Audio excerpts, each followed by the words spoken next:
11 फरवरी को शासनादेश जारी हुआ है जिसमें पंचायतों के आरक्षण के संबंध में विस्तृत शासनादेश जारी हुए हैं और उसी क्रम में 12 फरवरी को हमें त्रिस्तरीय पंचायतों के आरक्षण के संबंध में सूचना विस्तृत मिल चुकी है। ग्राम पंचायत, क्षेत्र पंचायत और जिला पंचायत तीनों स्तरों पे हमें ये संख्या मिल चुकी है। जिला पंचायत अध्यक्ष का जो आरक्षण है वो शासन स्तर से जारी हुआ है। महिला के लिए जनपद गाजीपुर में महिला के लिए आरक्षित हुआ है जिला पंचायत अध्यक्ष का पद। इसके अलावा ब्लॉक प्रमुखों के पद कितने आरक्षित हैं वो भी शासन स्तर से प्राप्त हो चुका है। ग्राम पंचायतों में प्रधानों के कितने पद आरक्षित हैं, किस श्रेणी को कितने पद गए हैं, यह भी शासन स्तर से हमें प्राप्त हो चुका है। अब जो शासन स्तर से हमें फार्मूला बताया गया है, जो विस्तृत दिशा निर्देश दिए गए हैं, उस विस्तृत दिशा निर्देशों के क्रम में हम कार्यालय स्तर से इसकी तैयारी करा रहे हैं। क्योंकि ये लंबी एक्सरसाइज है, हमें अभी कुछ दिन और लगेंगे, फिर हम आपको भविष्य में बता पाएंगे कि किस ग्राम पंचायत या क्षेत्र पंचायत में कहाँ की कौन सी सीट किस वर्ग के लिए आरक्षित हो रही है। सर, ये तो इलेक्शंस को लेकर डेटा की प्रोसीडिंग है और वो अभी 2-3 दिन 4 दिन लगेंगे। इसके अलावा चुनाव को लेकर कोई अन्य तैयारियां भी जिला प्रशासन?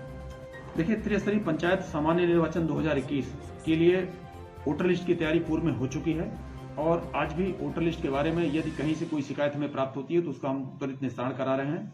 बट हमारे जो बीएलओज लगे थे इसमें, जो हमारे सुपरवाइजर्स लगे थे और जो इसमें हमारे सहायक निर्वाचक रजिस्ट्रीकरण अधिकारी और निर्वाचक रजिस्ट्रीकरण अधिकारी राज्य निर्वाचन आयोग से तैनात किए गए हैं, उनके साथ मैंने पूर्व में भी समीक्षा बैठकें कर ली हैं और हमने विस्तृत दिशा निर्देश दिए और कड़े निर्देश दिए हैं कि एक एक शिकायत को इसमें ध्यान में रखा जाए। क्योंकि ग्राम पंचायत का चुनाव माइक्रो लेवल पे होता है, ग्राम पंचायत लेवल पे होता है। इसमें जो चुनाव प्रत्याशी होता है उसे एक एक वोटर के बारे में विस्तृत जानकारी होती है, उसे ये भी पता होता है कि गांव में रहता है या नहीं रहता है। इसलिए मैंने अपनी टीम को ये निर्देश दिए हैं कि एक एक शिकायत को गहनता से छानबीन किया जाए, जांच पड़ताल किया जाए और पूरी निष्पक्षता के साथ उसका निराकरण किया जाए। यदि कोई व्यक्ति किसी का नाम गलती या फर्जी ढंग से दर्ज है तो उसका नाम वहां से हटाया जाए और यदि कोई व्यक्ति छूटा हुआ है तो मेरा उनसे अनुरोध है कि समय रहते प्रपत्र भर दें, हम उनका नाम ऐड करा दें। सर, इसमें एक ज्यादातर इसके अलावा मैं बताऊं आपसे, मतदान केंद्र जितने थे हमारे उनका भी मैंने सत्यापन करा लिया राजस्व और पुलिस और विकास विभाग के अधिकारियों के साथ, उसकी भी मैंने तैयारी कर ली है।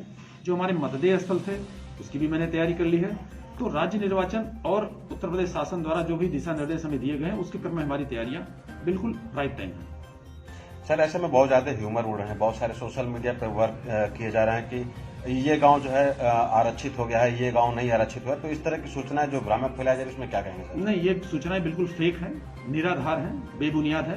क्योंकि शासन और निदेशालय स्तर पर जो आरक्षण जारी होने थे वो जारी हो चुके हैं। अब जिला स्तर पर ये आरक्षण जारी होने हैं और इसके लिए एक समय सीमा दी गई है। समय सीमा भी मैं आपको बता दे रहा हूं, विस्तृत समय सीमा है इसकी। इस समय सीमा के मुताबिक हमें 20 फरवरी से 1 मार्च तक ये प्रस्ताव तैयार करना है कि कहां कौन कौन सा आरक्षण होगा।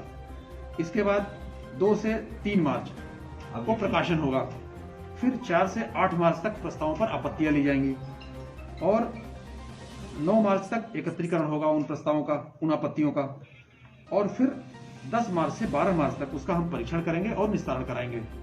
इसके बाद उसका जो फाइनल पब्लिकेशन होगा वो होगा 13 और 14 मार्च को। तो अभी अगर कोई ये कहता है कि कोई ग्राम पंचायत किसी वर्ग विशेष को आरक्षित हो गई है तो ये बिल्कुल फेक है, निराधार है। अभी जिला स्तर पर इसकी तैयारी की जा रही है और जो शासन ने हमें टाइम टेबल दिया है उस टाइम टेबल के मुताबिक हम उसके